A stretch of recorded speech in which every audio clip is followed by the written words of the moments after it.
All right, shalom, shalom, giving all praises, honor, and glory to our power, Yahweh, Bahashem Yahweh Shai, Bahashem Rachak, with double honors to the apostles, the bishops, and the elders of Great Millstone. Peace and blessings to the hopeful elect of the tabernacles of David, scattered throughout the four corners of the earth, wherever you may be, shalom, Yeshua, shalom. All right, going again to Acts chapter 27, where you see, reads at the top, Paul is sent to Rome. All right, so this is going to be one crazy journey Paul is going to take here.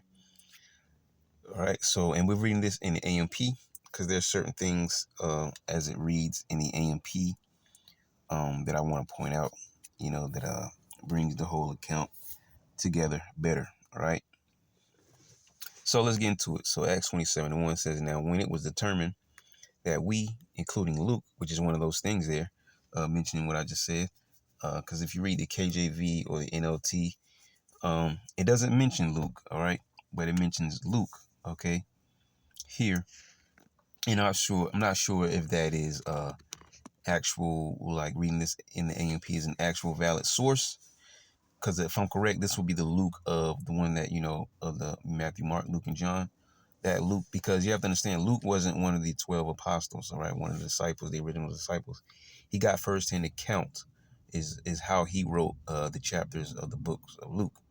So this could have very well been, Luke, because there's some, I believe there's a run-in or two, or at least there's some different information, like, well, because obviously we have to go back through all the other, books of Acts that we went through. But I believe Luke is mentioned somewhere, right? But if I'm correct, that would be this same Luke.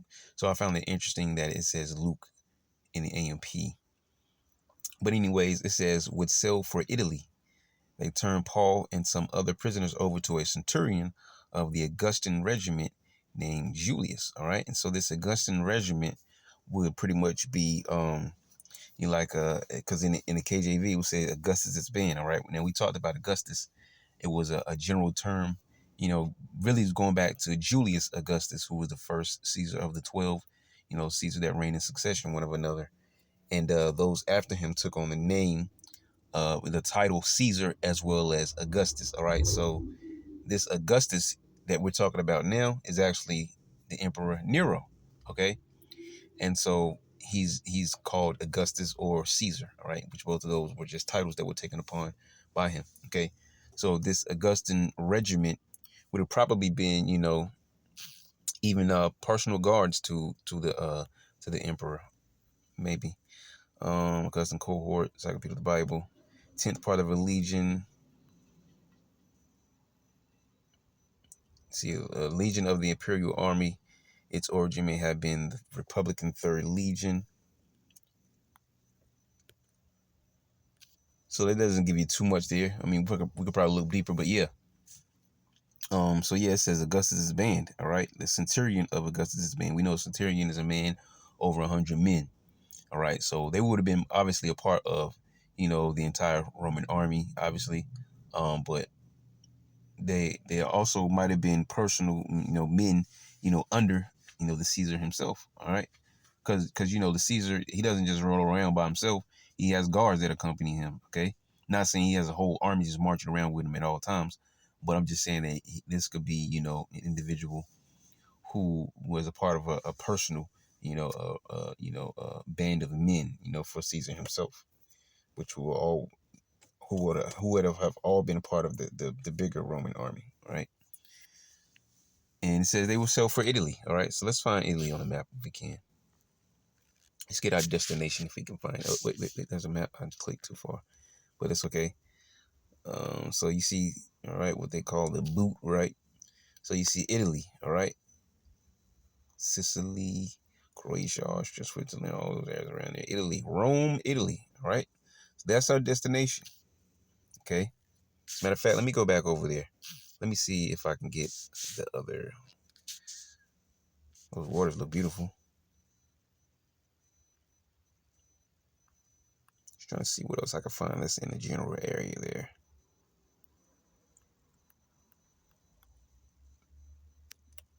Let me just use this. What is that down there? Looks like Tunisia. So that's right there where will be Africa, modern day, so-called. All right. But there's a lot that's going to be going down, in these particular waters here as they're setting sail. So let's keep going. So it says, and going aboard a ship from Adramyttium, which was about to sail for the ports along the west coast province of Asia Minor, which is basically Turkey. So let me see if we can find Adramyttium.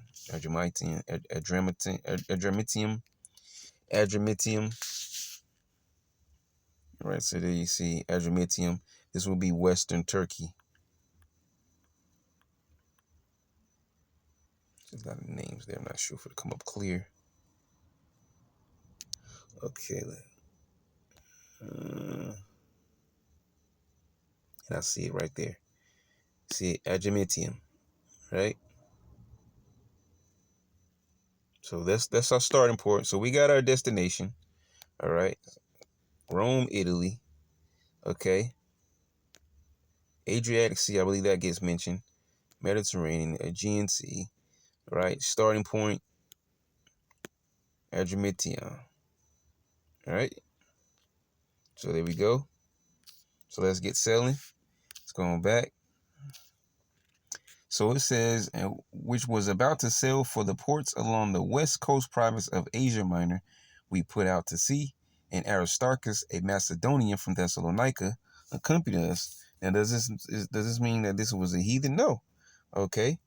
Because you have Israelites that were scattered, all abroad in all different places.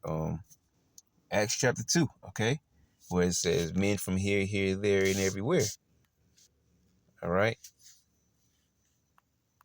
Acts 2. See? All right.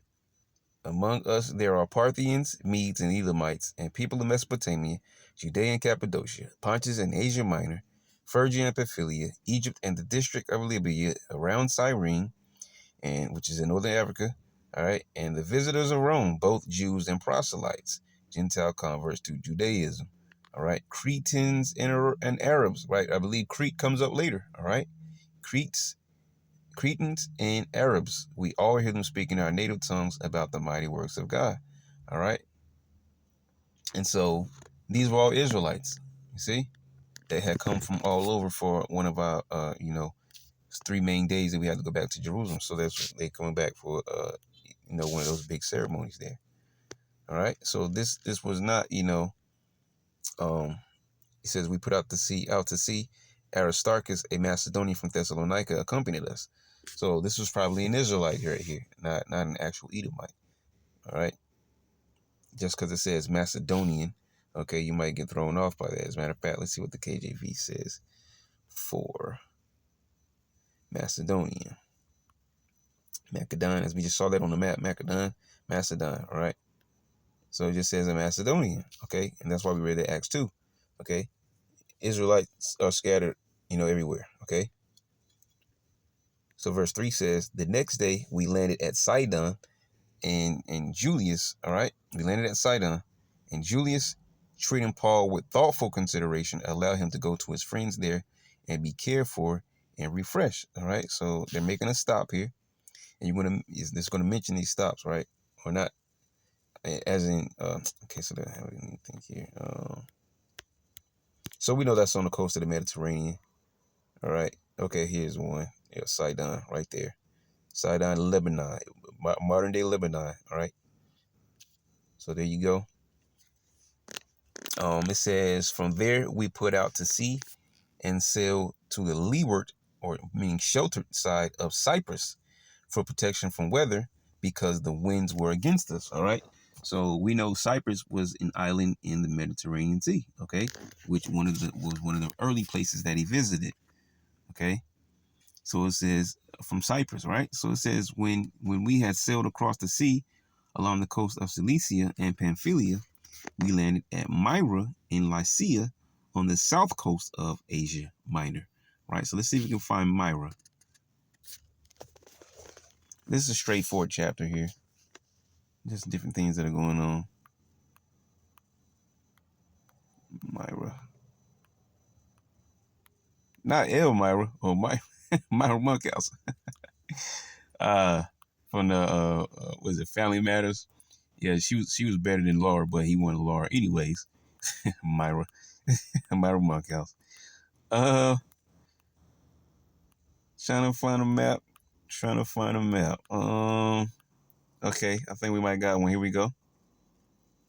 Myra, I see it already. As soon as we clear up, all right, and fully clear. But you see Myra right there. It looks. I can't really tell because of the map. It looks like it might be south central of the island. Can't really tell. It's hard to tell.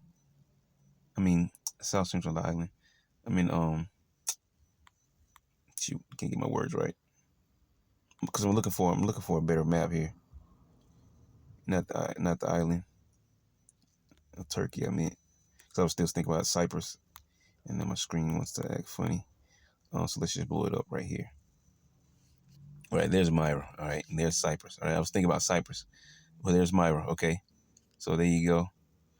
Looking at the general area of Turkey, we'd say it's about southwest, southwest maybe. Okay, so yeah, there you go.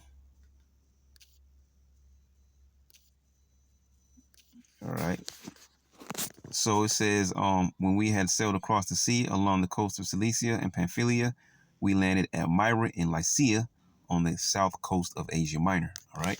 So you see it southwest. All right. So it says, there the centurion Julius found an Alexandrian ship, a grain ship of the Roman fleet. This is one of the major things I want to point out here as we continue on this chapter. It says a grain ship of the Roman fleet. All right. And those grain ships, if I'm correct, they were called corbitae in the Latin, corbis, all right, basically meaning basket, all right, and um, I think I had a couple of notes here. Okay, yeah. So yeah. So dealing with the grain ships now, in more modern day, average cargo ship is 165,000 tons supposedly. All right, the smaller ones, 50,000 tons in their capacity, and then the larger ones, 220,000 ton capacity. In ancient times, uh, around this time period here, they were more likely between 80 and 150 tons. Dealing with, like a normal size vessel. And the larger vessels will be up to 250,000 tons. All right. And so, mind you, this is a grain ship. Okay. So, it would be very heavy because it's, just like we have cargo ships today. All right. But this was a specific ship for moving grain. All right. A Corbis or Corbitae. All right. So yeah, that's very important to point out there as we move on forward through this chapter because of the things that begin to happening. All right. So it says they found an Alexandrian ship. So this is what you may think about Alexandria, Egypt. All right. So this is not that they all of a sudden, teleported all the way down there to Alexandria, Egypt. No, this is a grain ship that had came from Alexandria, Egypt, who was at their particular port in the general time, same general time frame. And so this is a ship that they boarded, a grain ship, all right, that came from Alexandria, Egypt, to make that clear. It says there, the centurion Julius found an Alexandrian ship, a grain ship of the Roman fleet, all right? And that's why we just talked about, those ship sizes.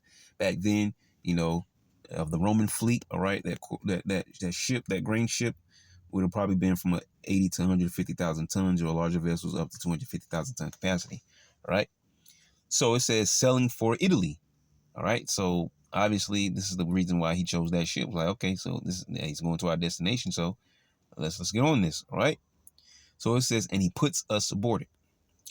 Verse 7 says, for a number of days we sail slowly and arrive with difficulty off Nidus.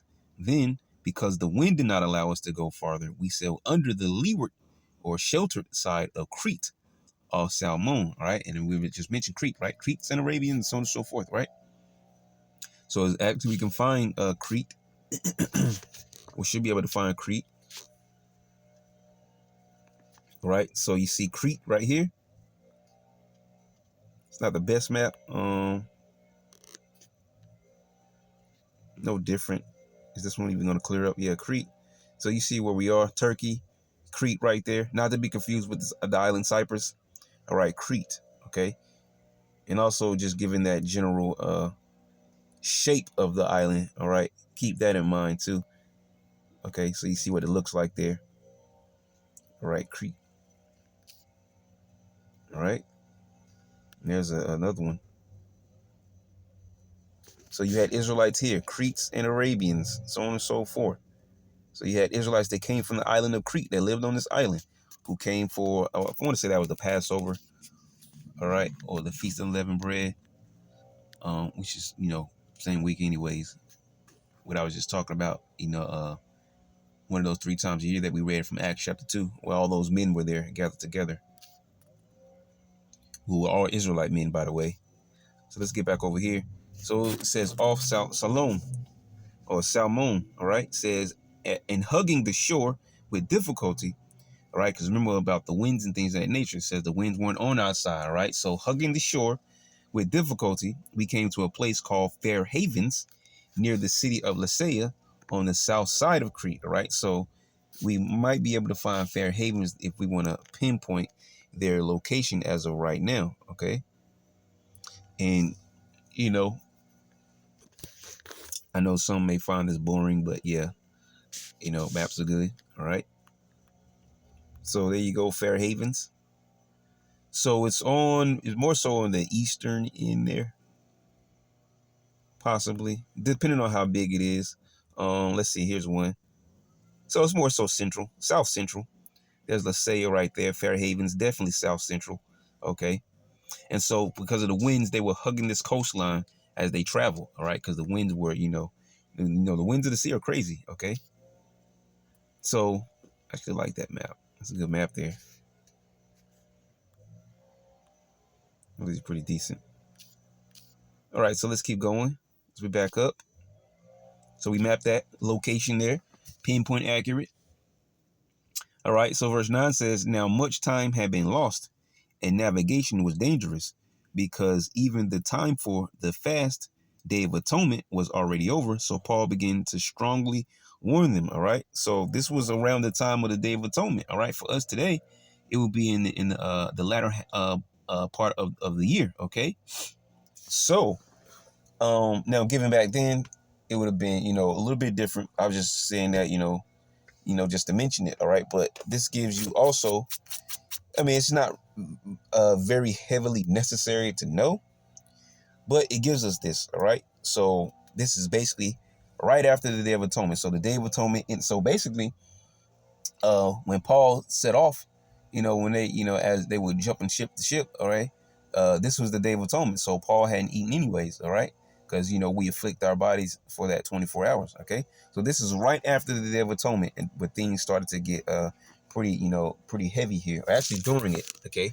And it's going to get worse, okay, as we move on, all right? So after the Day of Atonement was already over, so Paul began to strongly warn them, saying, men, I sense after careful thought and observation that this voyage will certainly be a disaster and with great loss, not only of the cargo and the ship, but also of our lives. All right. So Paul, being in the spirit, all right, is telling them that, hey, I don't think this is a good idea, because remember, that's why I wanted to read the AMP. Remember, this is a grain ship, all right, very heavy, okay? And though it seems like a handful of men, later on as we get into the chapter, we found out there was over 200 men, all right, close to 300 actually, not quite 300, but there's a huge shipload of men and a huge load of grain, and then you have other things that weigh it down, all right, but we'll get into those things. Okay, and if you read this in the NLT, it says not only of the lading and ship, all right, and that lading was talking about the load that they were carrying. That's what we just read there. It says not only of the cargo and the ship, but also of our lives. Verse 11 says, however, the centurion Julius, ranking officer on board, was persuaded by the pilot and the owner of the ship rather than by what Paul said, which, hey, you can't even get mad. It's understandable. All right, here's some guy that knows all about farming. Not saying Paul, but I'm just, giving an example. Here's a guy that knows all about farming who's trying to tell you how to navigate a ship. I wouldn't believe him either, okay? If you know about math, you stick to math. Don't try to tell me how to navigate a ship. So you can't even be mad at that, all right? You can understand why he listened to the ship's navigator rather than to Paul. But if he was a spiritual man, I'm pretty sure he went with Paul. But, this is how the history goes. This is what the Lord played out in history, all right? I was just making the point. So it says, however, the centurion Julius, ranking officer on board, all right, was persuaded by the pilot and the owner of the ship rather than by what Paul said, okay? So verse 12 here says, because the harbor was not well situated for wintering, the majority of the sailors decided to put to sea from there, hoping somehow to reach Phoenix. All right. Now in the KJV, it will say Phoenix, dealing with the same place. All right. Phoenix, a harbor of Crete, facing southwest and northwest, excuse me, and spend the winter there. All right. So this was a bad place to dock. So they try to make it to Phoenix. And they better not bring up Arizona or that bird. We might not get Phoenix. As a matter of fact, here's a better one. I got one better for you. If we go back and get verse 12 in the KJV, we'll definitely get Phoenix or Finis, as it says in the KJV. All right, let's just find it. Here it is, Finis. And we can pull up Finis from here. All right, see the name of a haven in Crete on the south coast. All right, you can get the word haven real quick too. Actually, not going to give us that. Yep, see, harbor, port, right? Place of safety, refuge. And this is why they wanted to get here, because the other place was not a good place for refuge, in the winter, all right, for ships. Let's see what this says here. So nothing there. So let's see if we can map Finis. So you see where they're moving along, right? Fair Haven. I'm glad Fair Havens is right there, because they were last at Fair Havens. And they moved along, trying to make it to Finis, because this was better to be stationed at. And so this also goes to tell you, as we just mentioned, Day of Atonement. So it says wintertime, right? So it goes to show you that this is a colder portion of the year. So it's giving you more a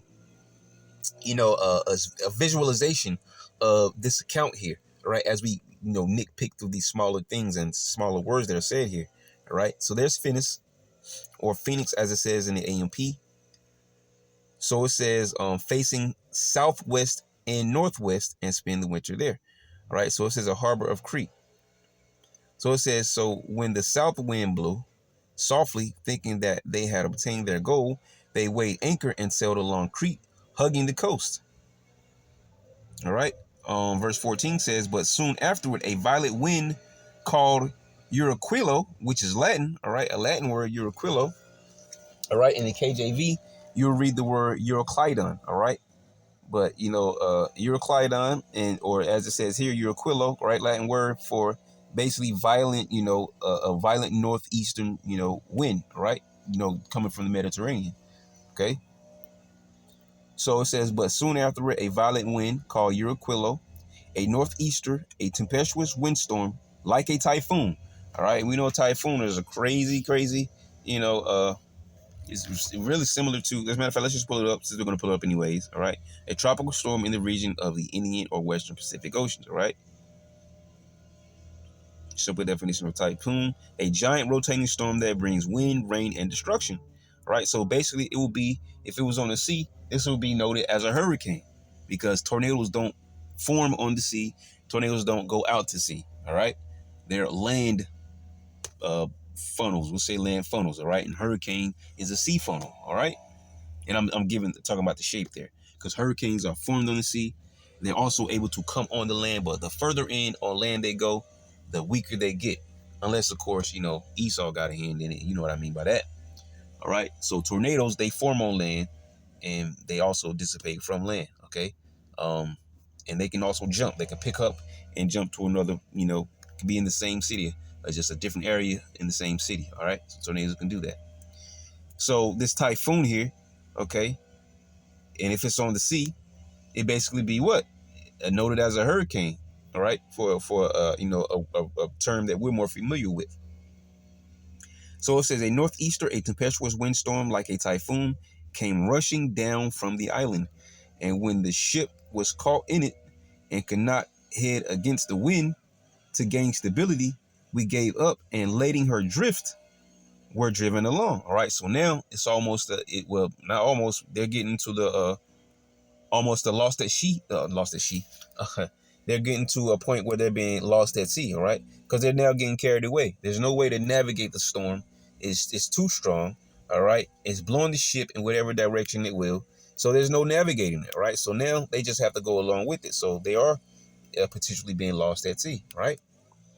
Which goes to shows, because when they finally land, All right, they didn't know where they were. They had to figure it out, and they figured out where they were. But before that, they were what? They were lost at sea. They didn't know where they were. And then you got to think about nighttime and all those things. Okay, so yeah, and as the brother mentioned yesterday, this was the importance of lighthouses. All right, okay, for ships. All right, because at nighttime, which we're going to get down below, all right, there was no lighthouse for them on this island they were going to crash on. There was no lighthouse for them, but they had another method for knowing that they were close to a shoreline, and we're going to get to it. So it says, verse 16 says, we ran under the shelter of a small island 25 miles south of Crete called Clauda. So let's see if we can find Clauda. I believe it says Clauda in the NLT or the KJV. All right. As a matter of fact, I got, so in the KJV, it also says Clauda, but I believe in the NLT, it says Clauda, right? Same word, just without the L, Clauda. So let's see if we can find this. Clauda. Yep, there you see it right down there. Let's pull it up. So not too far off. There's Fair Havens, there's Phoenix or Finis, and then there's Clauda or Clauda, all right? And that was the same map I was just looking at there. So you see Clauda. So they got blown off, and they ended up in Clauda, all right, because of the storm. So they ended up in Clauda.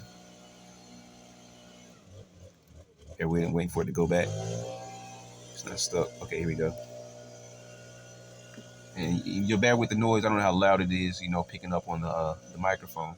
But, man's got to do his work, so. So it says, we ran under the shelter of a small island 25 miles south of Crete called Clauda.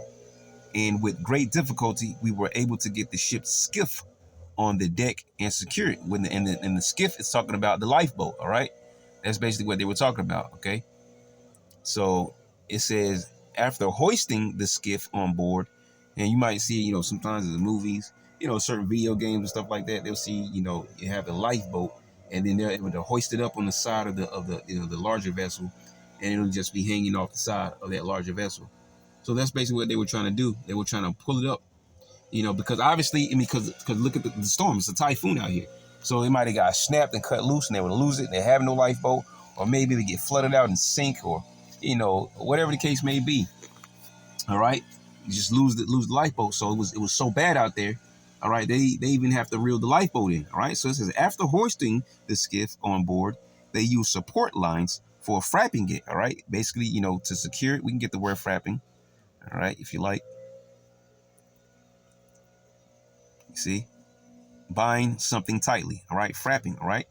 So it says support lines for frapping, for binding it tightly to undergird and brace the ship's hull. All right, and which the hull is pretty much the bulk of the ship. It says, and fearing that they might run aground on the shallows of Syrtis off the north coast of Africa, they let down the sea anchor and lowered the sails and were driven along backwards with the bow into the wind. Now it says the bow into the wind. Now the bow, all right. Yeah, the bow is that front portion of a ship, all right? I forget the name of the back end of it. I believe it mentions it down below. We'll mention it though, because there's different, things to a ship and so on and so forth. But yeah, so as a matter of fact, let's see if we can find searches before we move on, because this is where they were afraid of ending up. Is there a map right there? Searches. Possibly. Let's wait. It says Cyrene. Let's see if we can pull it up better. Same maps came up.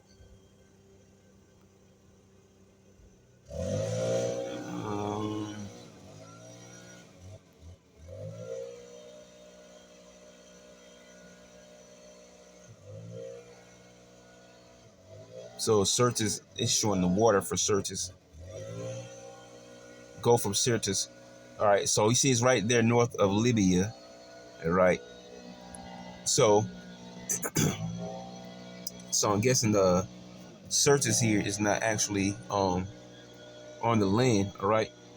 Because in the KJV it reads, which when they had taken up, they used helps undergirding the ship and fearing lest they should fall into the quicksands, straight sail, and so were driven. All right, so that's all it says there.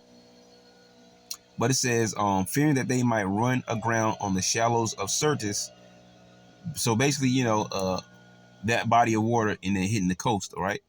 So it says, off the north coast of Africa, as we just saw, they let down the sea anchor and lowered the sails and were driven along backwards with the bow into the wind. Okay. So the front of the ship to the wind, because the bow is the front of the ship. It says, on the next day, as we were being violently tossed about by the storm and taking on water. So one for one, it's already raining, so you don't have to even say that. Of course, rain's going to get on deck, and it's a storm. All right, heavy storm, super heavy storm. So they're starting to flood, and then you have the sea waves that were probably crashing and throwing more water. So they were probably starting to sink because there's almost 300 men on board. There's a load of grain because this is a cargo ship. So it was getting very, very heavy with the extra weight from the waters itself. All right. So they were probably starting to sink. So it says, on the next day, as we were being violently tossed about by the storm and taking on water. Yep. Because, a ship was going to rock side to side. So every time it's rocking side to side, you have waters that are crashing and it's going to splash and, splash back into the ocean. But some of that water is going to splash on deck and stay on deck. Right. So they were taking a lot of water. So it says they began to jettison the cargo. In other words, they start to throw the cargo overboard. All right, because they were starting to sink, obviously. All right, so that's what jettison is going into. As a matter of fact, let's just pull up the word. You have to believe me. Right, throw or drop something from an aircraft or ship. The action of jettisoning something. All right. And in the KJV, let me see if I can find that verse. Yep. Verse 18 says, and we being exceedingly tossed with the tempest, the next day they lightened the ship. So it doesn't even go into it heavy in KJV. It's just straightforward. But in the AMP, it says they begin to jettison the cargo. All right. Throw the cargo overboard because we're sinking. All right. Common sense, right? Verse 19 says, and on the third day, they threw the ship's tackle, the spare lines, blocks, miscellaneous equipment. So that's straightforward. We need to talk about that. Overboard with their own hands to further reduce the weight, since neither sun nor stars appeared for many days. Yeah, because of the storm.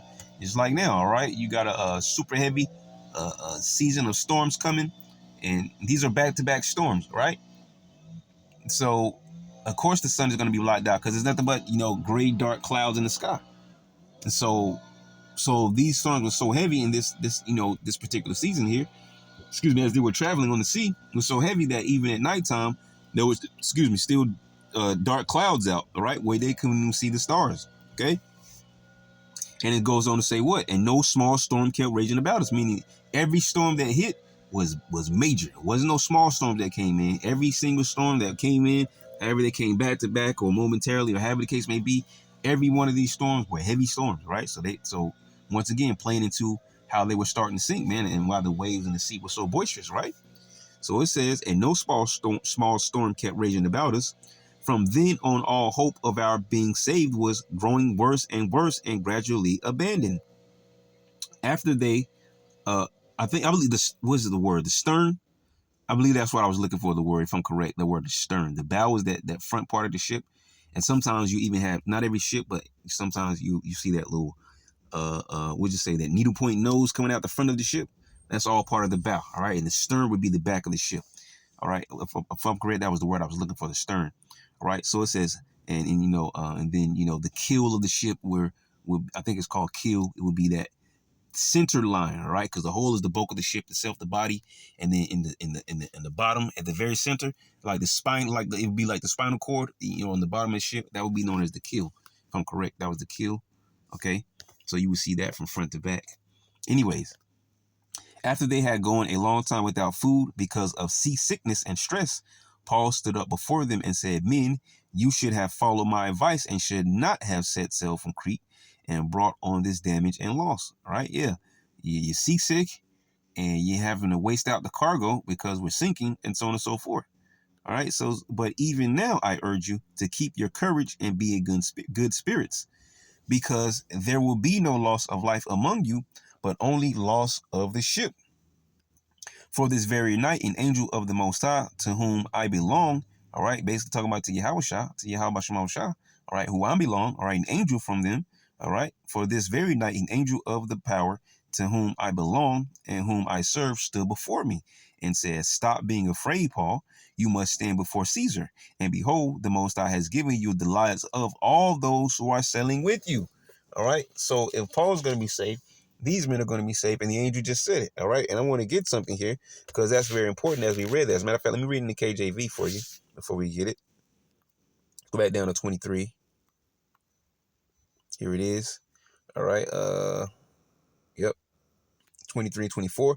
For there stood by me this night the angel of God, whose I am, and whom I serve, saying, Fear not, Paul, thou must be brought before Caesar, and lo, God hath given thee all them that sail with thee. All right. Now, I want to get this in Hebrews chapter 1 and verse 14. It says, And they not all ministering spirits, sent forth to minister for them who shall be heirs of salvation. So this is what happened to Paul. He had a visitation from an angel, all right, letting him know that everything is going to be all right. And these men are basically in your hands. So if you're going to be all right, they're going to be all right. And everybody's going to be okay. And this goes back to, as I mentioned before, Acts 23 and verse 11. All right. And the night following, the Lord stood by him, talking about Yahushua, and said, Be of good, talking about stood by Paul, be of good cheer, Paul. For as thou hast testified of me in Jerusalem, so must thou bear witness also at Rome. So we already knew that there's going to be no damage to Paul because Yahushua said he had a bigger mission. So we know Paul wasn't going to die at sea because he told us in Acts 23 and 11. All right. You have to testify again, you have to bear witness also in Rome.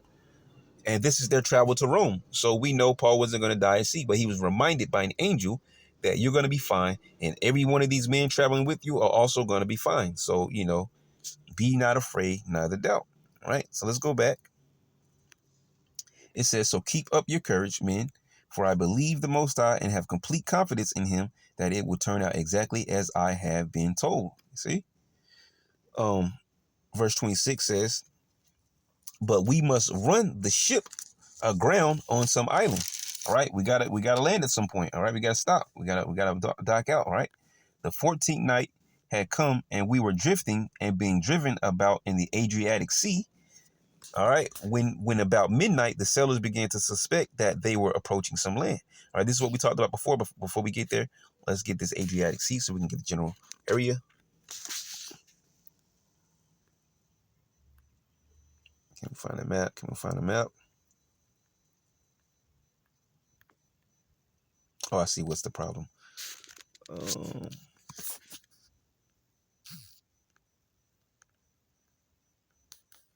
Adriatic Sea. Here we go.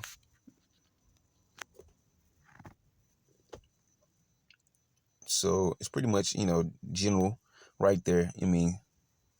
See, Adriatic Sea. All right. So you see right there, the Adriatic Sea. So it's on the west of Italy. All right. So let's go back. All right. So it says, the 14th night had come, and we were drifting and being driven about in the Adriatic Sea. When about midnight, the sailors began to suspect that they were approaching some land. So they took soundings using a weighted line. All right. It says, and found the depth to be 20 fathoms, which is 120 feet. And a little farther on, they sounded again and found the depth to be 15 fathoms, meaning 90 feet. Let's get the word fathoms here, because these are sea terms usually. A unit of length equal to 6 feet. Understand a difficult problem or enigmatic person. Measure the depth of water. You see, measure the depth of water. All right. So this is, a method that they were using to know that they were, because, this is where you get the beach. All right. So you're out in the sea. Okay. And so once you start to get up to the beach, all right, just like, we could use a creation of all things, right, for an example. All right. So basically, what happened, when in the beginning, the powers, right? They separated the waters from the waters, all right, and the waters of the earth they put together, and then from the midst of the waters they brought up the dry land. And so this is what I'm trying to explain here. If there's land coming up out of the sea, eventually there's going to be what? A beach area. So the land that goes under the sea, all right, is going to slope downwards. So they're going towards land, so that's going to slope upwards indicating, all right, which is why you see, let's go back, right? First 120 feet, went too far back. First 120 feet, all right, and then it was what, 90 feet, okay? So by using this depth measurement, all right, they were realizing that we're running towards some land, right? There's some land nearby, because otherwise, all right, the depth would have been the same or maybe even greater, but the depth is getting smaller. So that means there's land underneath them that's rising up above sea level, all right, which means that is a coast, all right. There's a beach or whatever, right? But there's an island or land, all right. So,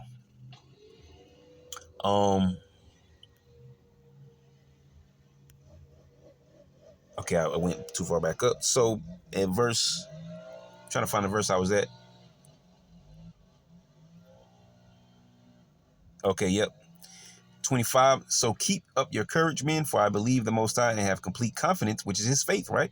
In him, that it will turn out exactly as I have been told. And the angel told him. So he had nothing to doubt anyways. But we must run the ship aground on some island. The 14th night had come, and we were drifting and being driven about in the Adriatic Sea. When about midnight, the sailors began to suspect that they were approaching some land. So they took soundings using a weighted line, all right, and found the depth to be 20 fathoms, 120 feet. And a little farther on, they sounded again and found the depth to be 15 fathoms, 90 feet. Then, fearing that we might run aground somewhere on the rocks, all right, crash basically, they dropped 4 anchors from the stern. There, yep, you see, I knew stern. There, you see, there's right there. Stern, that's the back of the ship, all right, to slow the ship down. So they dropped 4 anchors from the back of the ship to slow it down, right? And kept wishing for daybreak to come. So verse 30 says, but as the sailors were trying to escape secretly, right? So you had some cowards that were going to jump ship. They want to take the lifeboat, right? They're going to take the lifeboat and slide off somewhere, all right, secretly. But as the sailors were trying to escape secretly from the ship, now of course it wasn't all the men. I'm just saying, however many number it was, it doesn't specify, but it was a lifeboat is only going to be so big anyways. So whatever number of men got together, like, we're going to bounce. These men try to forsake everybody, the captain, the owner, Paul, and all the prisoners that were along, prisoners also with Paul, all right? And they were going to slide out. So it says, but as the sailors were trying to escape secretly from the ship and had let down the skiff, right? The skiff, you see, the lifeboat, right, into the sea, pretending that they were going to lay out anchors from the bow, because they dropped 4 from the stern, which is the back of the ship. So they pretended like, all right, what we're going to do, we're going to jump in a lifeboat so we can sail upwards, all right, or forward, to the bow of the ship and drop those anchors there. That don't make sense. Can't you do that from the ship? Okay. Paul said to the centurion and the soldiers, unless these men remain on the ship, ye cannot be saved. Why did he say that? Because the angel already told him, okay, that these men's lives are in your hand. And he told him that everybody's going to be okay.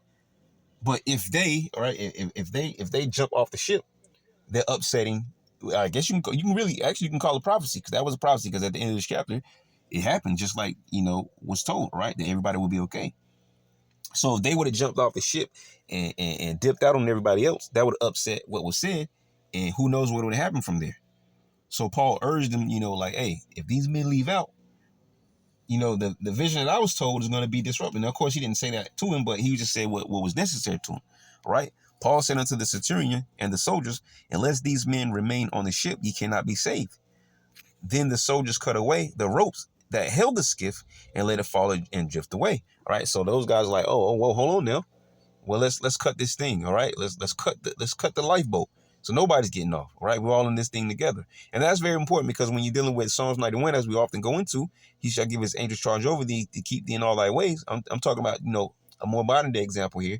Jacob's trouble, man. All right. And if an angel comes to you and tell you to go up 3 blocks, cut left, cut right, because you can't, when you go 3 blocks, there's going to be that's on this same street. You can't go past this area here. So once you get up these 3 blocks, cut left, cut right, cut back right, then you can cut back left and get back on this path.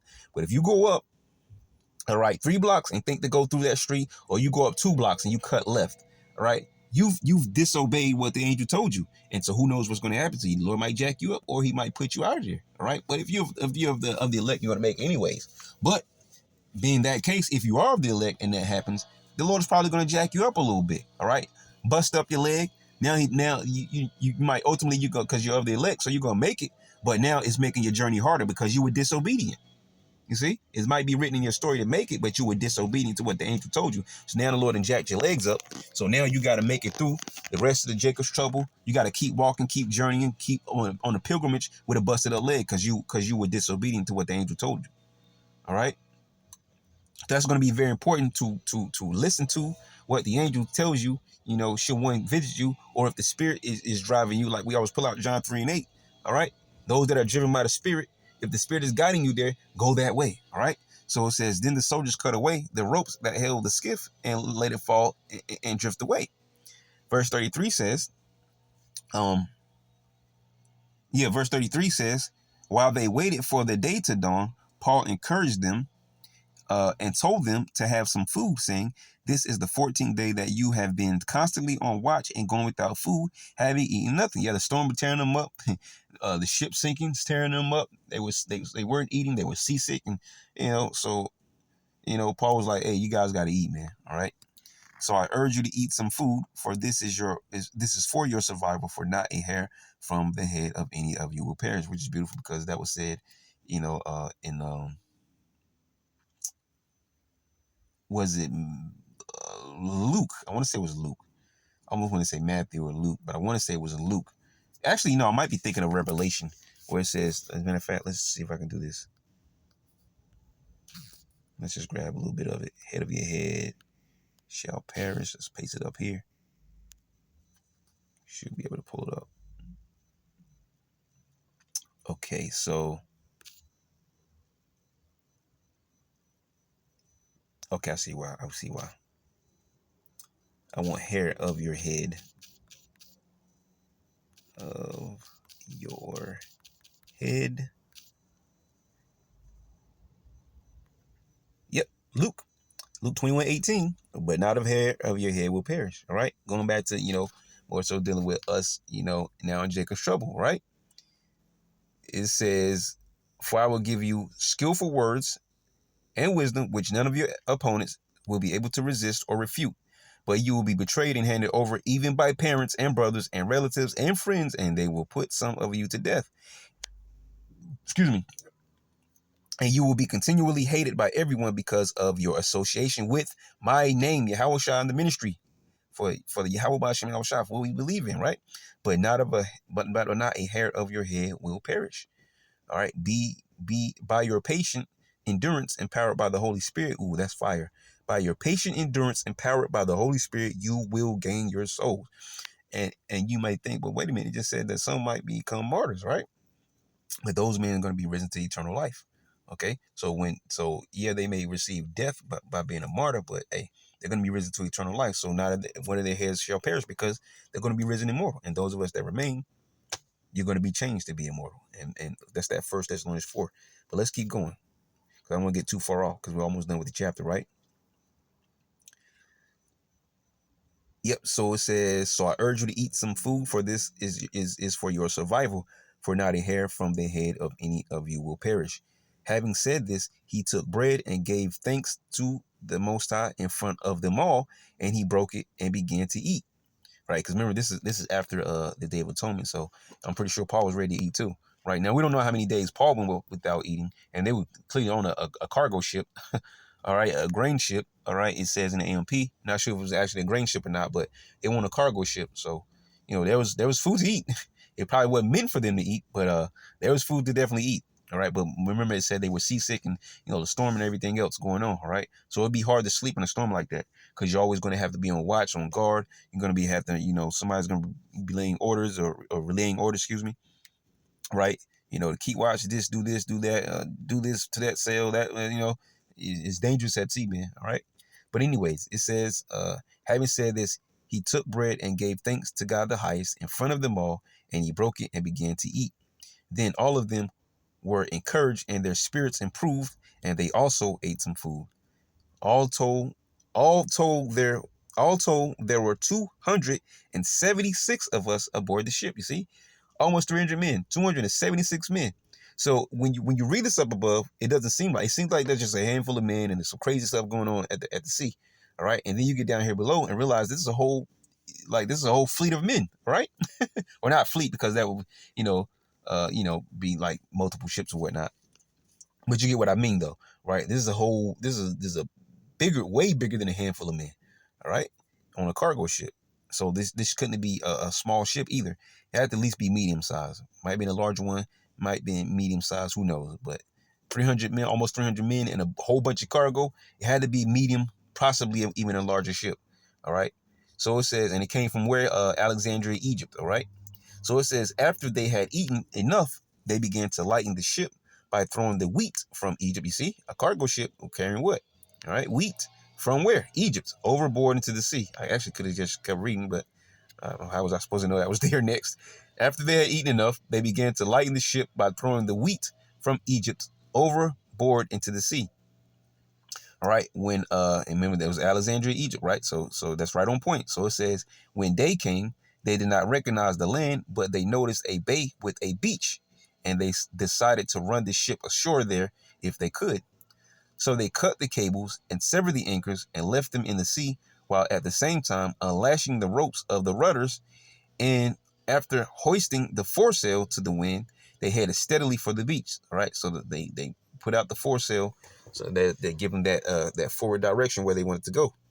But striking a reef with waves breaking in on either side, they ran the ship aground. Right, the prow, the forward point, all right, which is what we just talked about. The bow is the front of the ship. So when you look at a ship and that point that's right at the front, that's pretty much what it's talking about. All right, the prow, all right, the forward point. Also, like I mentioned, you might be able to pull something up. Sometimes there'll be this long, needle horn looking, you see the portion of a ship's bow above water. All right, the pointed or projecting front part of something such as a car or building. Let's see what we can get here. Let's see different. See what I'm talking about. So there's the front of the ship, right? The prow. And not everyone has that long,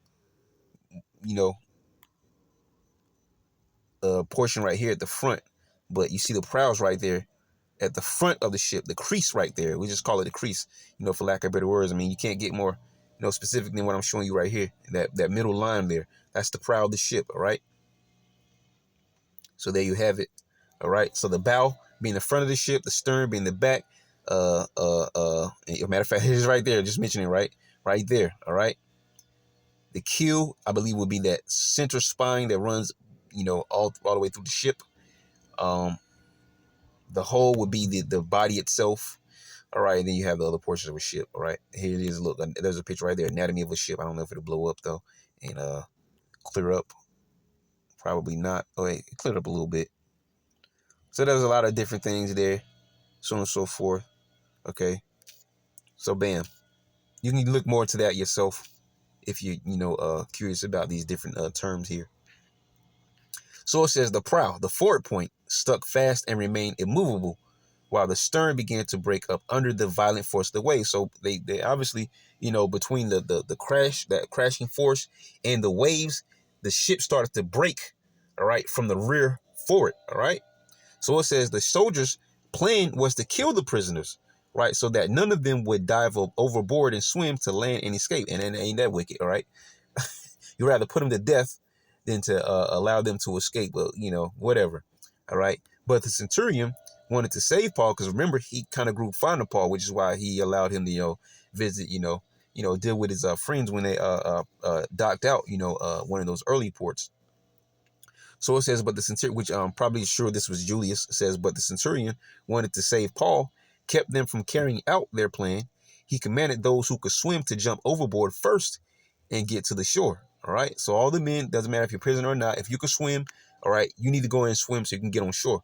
All right. And the rest of us, all right, this is what'll happen, right? So, but the centurion wanted to save Paul, kept them from carrying out their plan. He commanded those who could swim to jump overboard first and get to the shore. And he commanded the rest to follow, some on floating planks, because remember the ship was breaking up from the back right forward. So you probably have some of those planks floating towards the reef or the land and whatnot. All right. So they were able to grab some of these planks, all right, and grab them and float. So it's that he commanded the rest to follow, some on floating planks and others on various things from the ship, right? So whatever they could use that will float, because, you know, maybe they have cargo boxes, so some of those boxes were floating, so maybe they grabbed the box and floated on that. Maybe there was a barrel full of meat, or who knows, all right? Whatever's on the cargo ship that could float in the water, right? Even when the little weight is pushed on it, those are the things that they grab so they can stay afloat, besides those planks, right? So it says some on floating planks and others on various things from the ship. And so it was that all of them were brought safely to land. And that's called prophecy fulfilled, as we mentioned up above, because the angel told him that everybody's going to be all right. But Paul also had to mention, like, hey, though everybody's going to be all right, the ship is going to crash. We're going to have to crash the ship. And that's exactly what happened, right? But prophecy fulfilled because everybody is okay, just like was told by the angel. So that's the end of Acts chapter 27. We got one more chapter, y'all. We got one more chapter. So Lord willing, you edified. Till next time, y'all, Sharala going to say Shalom.